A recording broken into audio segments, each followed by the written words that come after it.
తెలంగాణలో ఎండలు జనాన్ని ఉక్కిరిబిక్కిరి చేస్తున్నాయి. ఇంట్లో భరించలేని ఉక్కపోత, బయట తట్టుకోలేని ఉష్ణోగ్రత. ఎండ వేడికి జనం అల్లాడిపోతున్నారు. అధిక ఉష్ణోగ్రతలకు తోడు వడగాల్పులు కూడా వదిలిపెట్టడం లేదు.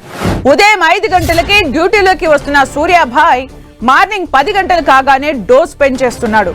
మనల్ని ఎవడ్రా ఆపేదంటూ చెలరేగిపోతున్నాడు. ఇక మధ్యాహ్నం 12 గంటలు కాగానే సూర్యాభాయ్ కాసింత దయ కూడా లేకుండా దండయాత్ర చేస్తున్నాడు. ఏసీలు లేని ఇల్లు నిప్పుల కుంపటిల్లా మారిపోతున్నాయి. మిట్ట మధ్యాహ్నం కూలర్లు కూడా రిలీఫ్ ఇవ్వలేకపోతున్నాయి. వడదెబ్బతో ఇప్పటికే చాలా మంది అస్వస్థతకు గురయ్యారు.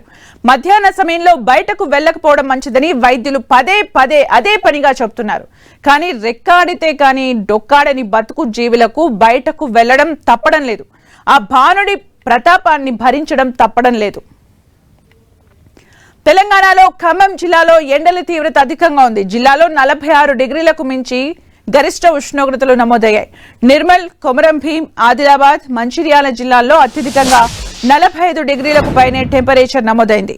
హనుమకొండలో 45 డిగ్రీలు, మహబూబాబాద్, నిజామాబాద్, హైదరాబాద్ లో 44 డిగ్రీల టెంపరేచర్ నమోదైంది. మరికొన్ని రోజులు ఇదే పరిస్థితి కొనసాగనుంది. దీంతో అప్రమత్తంగా ఉండాలని వాతావరణ శాఖ అధికారులు సూచిస్తున్నారు.